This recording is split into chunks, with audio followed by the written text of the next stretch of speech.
प्रभु महानामर धन्यवाद हेउ कड़ा चर्च फेलोशिप यूट्यूब चैनल तरफ आपण मानक समस्त को शुभेच्छा एवं अभिनंदन ज्ञापन करे। पुणी थरे माने आउ एक प्रसंग नहीं वर्तमान समय भित्तिक प्रसंग नहीं आम अल्प समय ईश्वर वाक्य आलोचना करवा।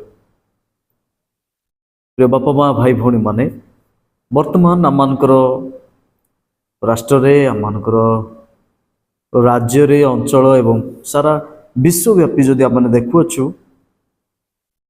जेतिकी आमने गोटे खुशीर समाचार देखुछु आनंदर खबर आम शुणुछु ताठू अधिक आमने दुखर खबर शुणुछु शोकर विषय को आमने देखुछु। वर्तमान समय प्राकृतिक विपर्यय हो रोगग्रस्त हो दुर्घटनाग्रस्त हो केवल केवल दुख शोकाकूल परिस्थिति एवं रोदनर विलापर परिवेश को आम देखि पारुछु। तेणु वर्तमान समय अति दुख एवं शोकर समय चालुअछि बोली मो अनुमान करे। प्रिय बापा माँ भाई भौणी माने आमने कौथिरे अधिक अंशग्रहण करुछु आम लोक मानकर आनंदर सहभागिता होउछु ना लोक मानकर दुखरे दुखी होउछु। आज आम मानकर पारिपार्श्विक खबर आम जितेबाला देखुछु स्थाने स्थाने दुर्घटना स्थाने स्थाने विभिन्न रोगरे आक्रांत होई लोक माने मरुअछंती। संपूर्ण समय वर्तमान शोकर रही विलापर रही। तेणु आम माने कि प्रकार सहभागिता करिबा केउठारे सहभागिता करिबा। गोटे पक्षरे विवाह भोजी विभिन्न सेलिब्रेशन चालुछि एवं अन्य पक्षरे दुखर माहौल चली अछि। एई निकटरे आमने देखुछु म्यांमार एवं थाईलैंड देश रे भूकंप द्वारा हजार हजार लोक माने भूमि तले दबी रहिचंती। मृत्यु संख्या बढ़िया को चली। आमने एई अल्प दिन मध्यरे अनेक दुर्घटना रे जो भाई भण माने मृत्युर शिकार होइचंती से खबर देखुछु। आमने देखुछु अनेक हत्या पारिवारिक कलहरु आत्महत्या नृशंस भाव रे दुष्कर्म करे हत्या यही सब घटना गुड़िक आम समाज रे कौन वार्ता देउछि। प्रिय माने वास्तव रे दुखर शोकर समय चली अछि।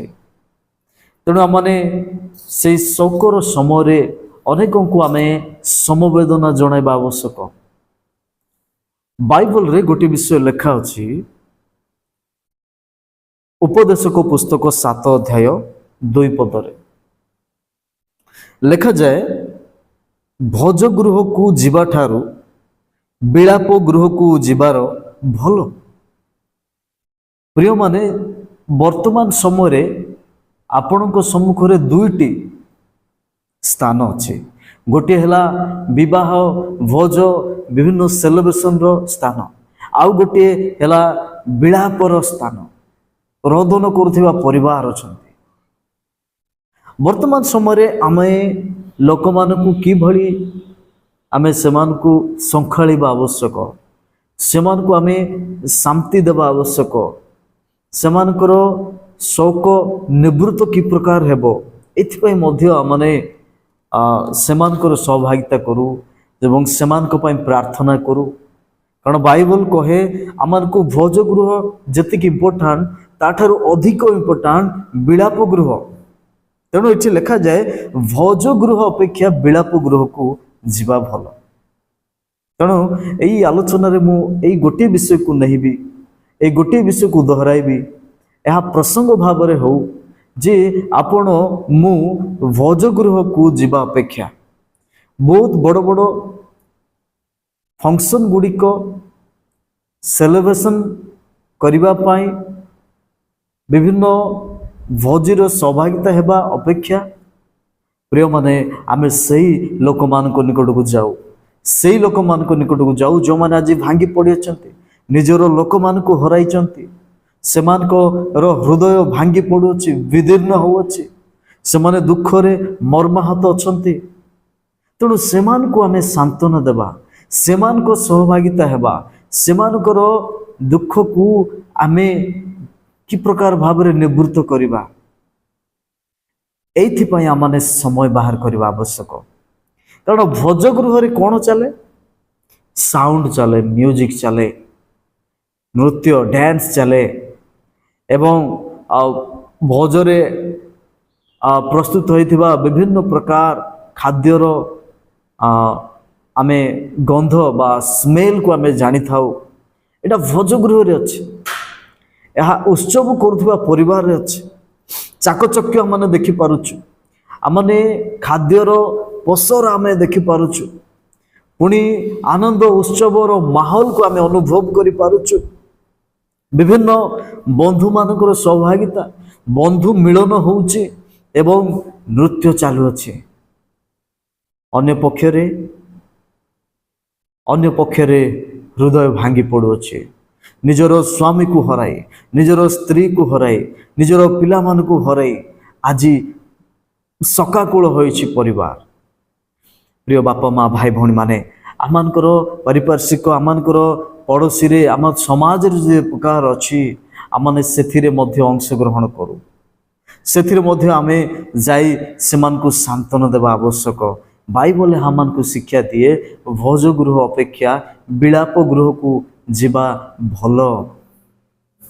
ପ୍ରିୟମାନେ, ଆମେ ଜଗତରେ ବହୁତ ଲୋକଙ୍କୁ ଦେଖୁଅଛୁ ଯେଉଁମାନେ ଆଜି ଦୁଃଖରେ ଅଛନ୍ତି, କାରଣ ସେମାନଙ୍କ ପାଖରେ ଖାଇବାକୁ ନାହିଁ।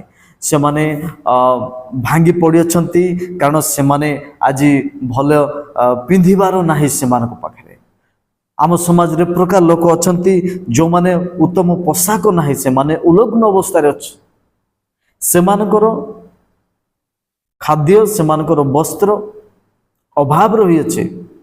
ଓ ସେମାନେ ଅନେକ ଯେଉଁମାନଙ୍କୁ କାରାଗାରରେ ବନ୍ଦୀ କରାଯାଇଛି, ସେମାନଙ୍କ ପରିବାର ଆଜି ଖୁସିରେ ନାହାନ୍ତି, ସେମାନଙ୍କ ପରିବାର ଆଜି ଦୁଃଖରେ ଅଛନ୍ତି। ଗୋଟିଏ ପଟେ ଅର୍ଥ, ଗୋଟିଏ ପଟେ କେସ୍ ମୋକଦ୍ଦମା। ଭାଇ ଭଉଣୀମାନେ, ଅନେକ ଆଜି ଚିକିତ୍ସାଳୟରେ ଅଛନ୍ତି, ପୀଡ଼ିତ ଅବସ୍ଥାରେ ଅଛନ୍ତି, ସେମାନଙ୍କର ରୋଗ ସୁସ୍ଥ ହେଉନାହିଁ, ସେମାନଙ୍କର ଅର୍ଥ ବ୍ୟୟ ହେଉଛି କିନ୍ତୁ ସେମାନେ ସୁସ୍ଥ ହୋଇପାରୁନାହାନ୍ତି। ସେମାନଙ୍କ ନିକଟକୁ ଯିବାର ଅଛି ଆମମାନେ। ପ୍ରିୟ ଭାଇ ଭଉଣୀମାନେ, ମୁଁ କହିବା ପାଇଁ ଚାହେଁ, ଆଜି ଅନେକ ଲୋକ କାର୍ଯ୍ୟ ନିମନ୍ତେ ବାହାରକୁ ଯାଉଛନ୍ତି, କାମଧନ୍ଦା ନିମନ୍ତେ, ଏବଂ ସେମ୍ ଟୁ ସେମ୍ ବିଭିନ୍ନ କାମଧନ୍ଦାକୁ ନେଇ ବାହାର ରାଜ୍ୟର ଲୋକମାନେ ଆମ ରାଜ୍ୟକୁ ଆସୁଅଛନ୍ତି। ସେମାନେ ପ୍ରବାସୀ, କିନ୍ତୁ ସେମାନଙ୍କ ପାଇଁ ଆଶ୍ରୟ ନାହିଁ। ଆମମାନଙ୍କର ଲୋକମାନେ ସେଇଠି ପ୍ରବାସୀ, ସେମାନଙ୍କ ପାଇଁ ଆଶ୍ରୟ ନାହିଁ। କିଏ ବୁଝିବେ ପ୍ରକାର ଲୋକମାନଙ୍କ ନିମନ୍ତେ? କିଏ ହବ ସାହା? ଆଜି ଆମମାନେ ମନୁଷ୍ୟ ହୋଇ ଆଉ ଗୋଟିଏ ମନୁଷ୍ୟ ପ୍ରତି କି ପ୍ରକାର ବ୍ୟବହାର କରୁଅଛୁ, କି ପ୍ରକାର ଆମମାନଙ୍କର ମନୋଭାବ। ଆଜି ଅଳ୍ପ ସମୟ ଆମମାନେ ଏହି ବିଷୟରେ ଆଲୋଚନା କରିବା। ପ୍ରଭୁ ଯୀଶୁ ଖ୍ରୀଷ୍ଟଙ୍କ ସମୟରେ ସେ ଗୋଟେ ଦୃଷ୍ଟାନ୍ତ ଦେଇ କହିଲେ, ଯାହାକି ଆମେ ମାଥ୍ୟୁ 25 ଅଧ୍ୟାୟରେ ପାଠ କରୁଅଛୁ। ସେଇଠି ଆମେ ଦେଖୁଅଛୁ ଯେ ମୁଁ କ୍ଷୁଧିତ ଥିଲି। ସେ କହନ୍ତି 25 ଅଧ୍ୟାୟର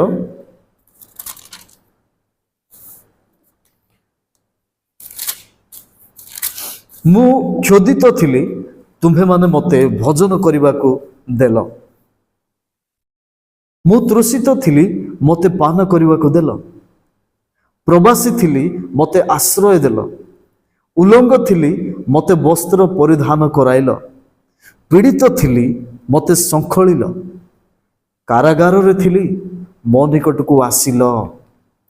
ପ୍ରିୟମାନେ, এই ବାକ୍ୟ ଯେତେବେଳେ ମାନେ ଶୁଣୁଅଛୁ ଦେଖୁଅଛୁ, ନିଶ୍ଚିତ ଭାବରେ ମନରେ ଗୋଟେ ପ୍ରଶ୍ନ ଉଠେ।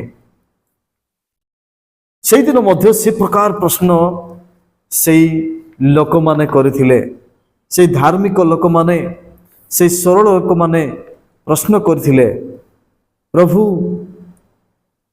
କେବେ ଆମେ ତୁମକୁ କ୍ଷୁଧିତ ଦେଖି ଆହାର ଦେଲୁ, ତୃଷିତ ଦେଲୁ ଦେଖି ଆମମାନେ ପିଇବା ପାଇଁ ଦେଲୁ? ଲେଖାଯାଏ, ଯେଉଁମାନେ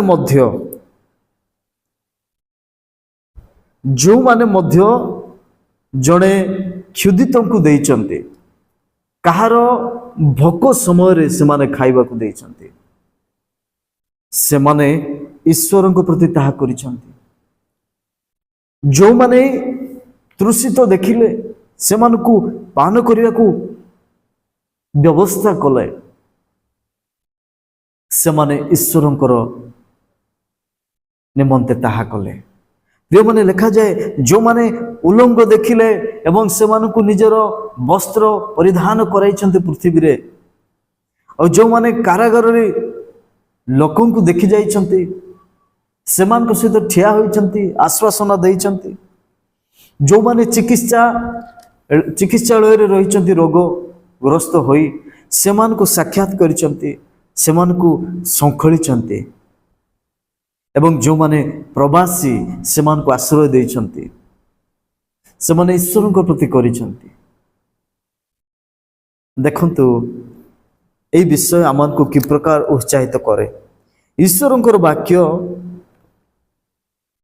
ଉତ୍ସାହ ଆମକୁ ପ୍ରବର୍ତ୍ତାଏ ଯେ ଆମେ ଯେପରି ଲୋକମାନଙ୍କୁ ସେବା କରୁ।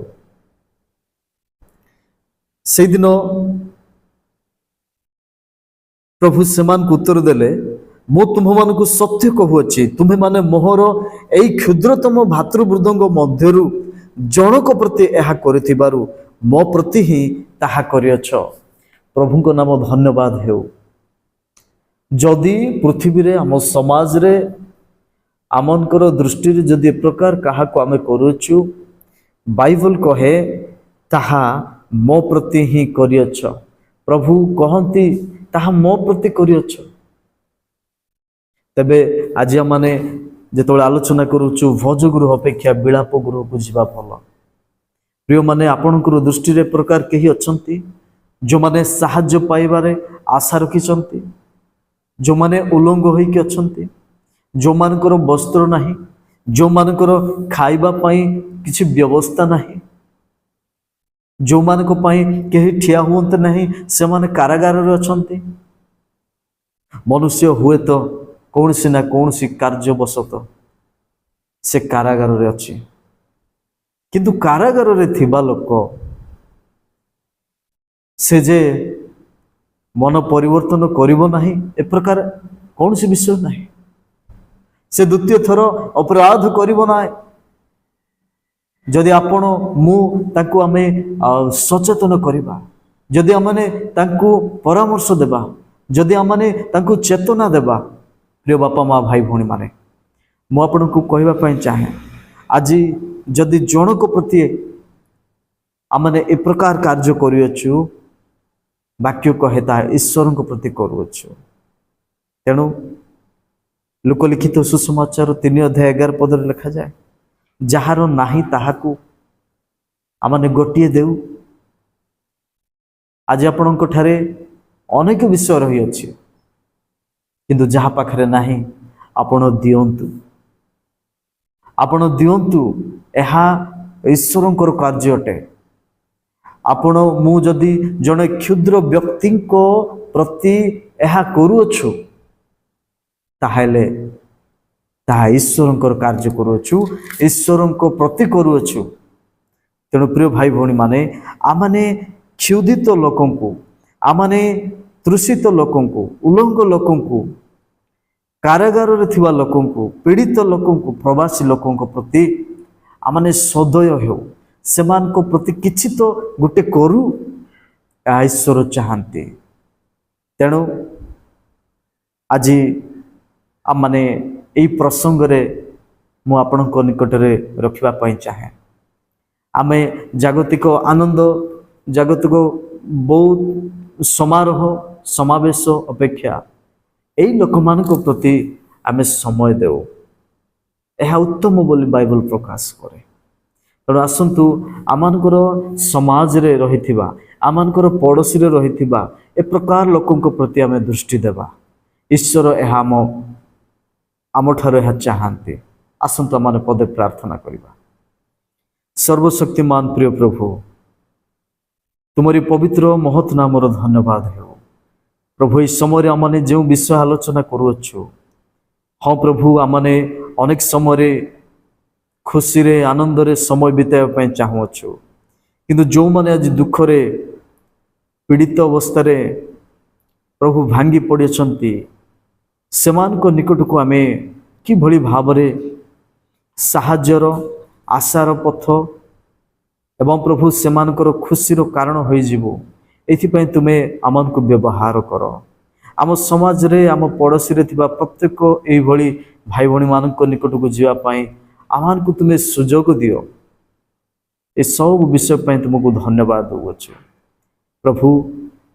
एई यूट्यूब चैनल माध्यम रे प्रकाशित होउथिबा वाक्य द्वारा प्रत्येक हृदय तुमे कथा कह अनेकों को सेवा करिया पाई अनेकों को तुम्हें मनोनीत कर। समस्त विषय पाई धन्यवाद दे प्रार्थना यीशु नाम रे मागुछु आमेन।